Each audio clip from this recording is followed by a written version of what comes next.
Good morning, everybody. I'm talking to you on a Sunday morning. My name is Pastor Mark Toon from Chapel Hill Church. We just had a great time of worship, and a big part of that worship service was to continue to talk about what is going on in Ukraine. Our heart is for those people. We are giving to them to support them in this time of real tragedy.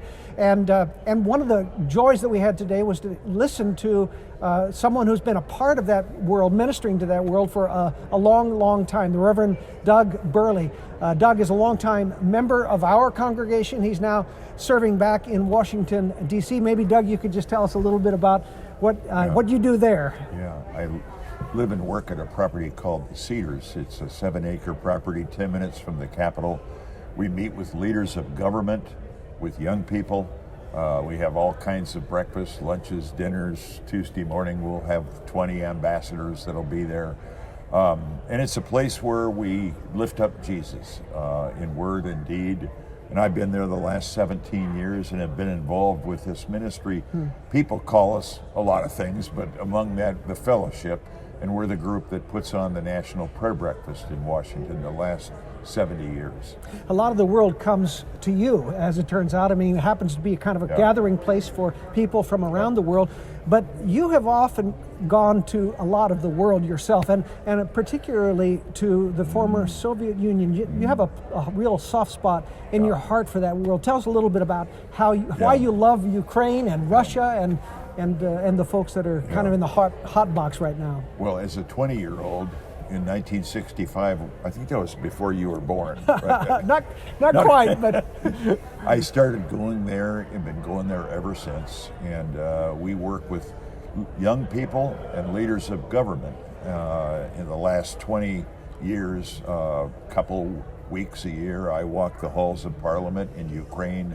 A number of the leaders we're involved with. They've had prayer breakfasts, the largest one in Europe right now, over 1,200, plus 75 local regional prayer breakfasts in Ukraine, and similarly in Russia. And that's why this is very painful. So yeah, you know and love people on both sides of this terrible conflagration, and so I know it must be very painful for you. It is for all of us, and I think many people are looking on and saying, what is Putin's end game here? What is he about?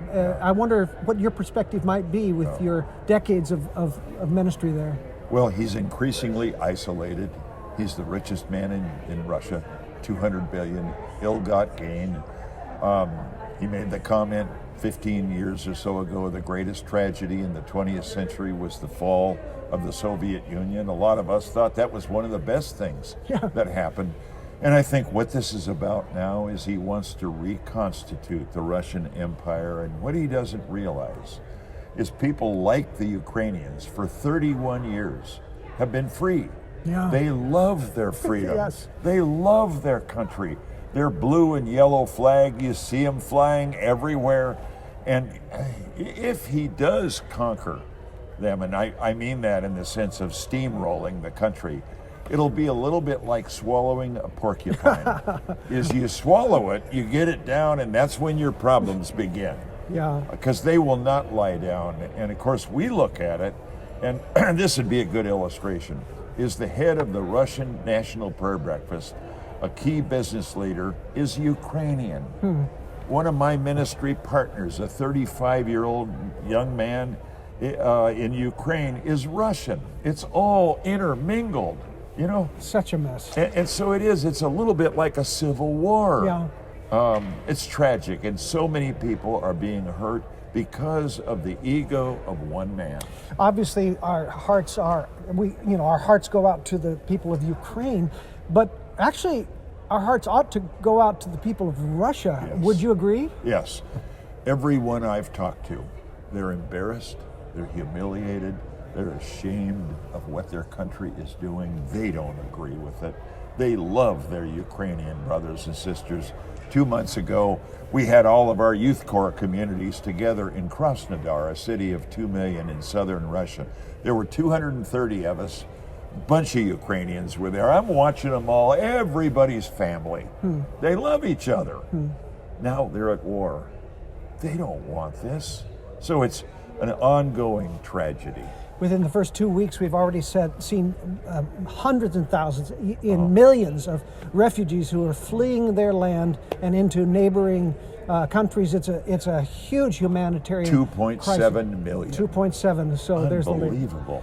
One of the things that Chapel Hill's trying to do, I mean, it's just a drop in the bucket, but we offered the congregation an opportunity to give to the relief of these poor people.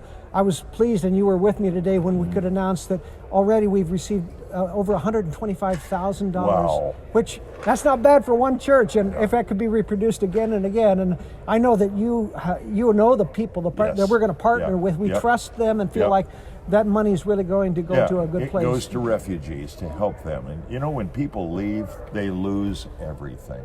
They leave their homes and everything. And when they come home, will there be anything left? Yeah. Probably not.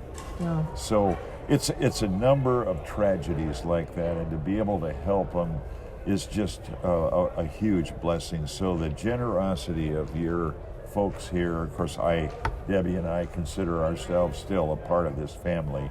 It's a huge blessing. Yeah. There's been an appeal that's gone out for prayer. Obviously, we feel hopeless and kind of helpless at times, this far removed, but we can pray. And I want, maybe you could give us some specific ideas of ways that we could pray. I'll give you two specific ways. Is number one, for the families that had to leave. And so I'll mention one family. This is my 35-year-old young partner, Vlad. 4 young kids, aging parents, left everything. A house that was paid for, a restaurant they owned, and so on. And they end up leaving, and they're now in Romania. What are they going to do? They've got nothing, okay? That would be one group, a huge group of people. Yeah, you know, they say out of the 2.7 million, half of them are children. Oh, gosh. Half of them. They've got 4 young kids. Okay, that'd be one group. The second group would be national leaders, people that are friends of mine, a bunch of them, who, I'll mention one of them, Pavel. He's a member of parliament. He lives in Odessa. There are 7 warships sitting out in the harbor of Odessa waiting to come in, okay? He parked his family in a safe place, grabbed his rifle, and headed for Kiev. So there are a ton of leaders, a bunch of friends of mine. They're not soldiers, but they grabbed their rifle and they went to defend the motherland. And I think finally to pray for Zelensky, this president who's a hero. The guy doesn't hide himself in bunkers. He speaks out boldly.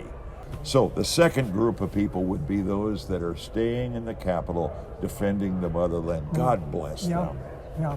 Well, Doug, thank you for being with us today. I know that our friends are going to be grateful for what they've heard from you, someone who knows very much what he's talking about. I'm sure that you would invite our viewers to continue in prayer. Yep. If you want to support as well, if you want to give, you'll be able to find a way on our website to connect with us and to give as well to this Ukrainian relief. Thanks so much for taking the time to listen. And as they say in Russia and Ukraine, Slava Bogu, praise the Lord.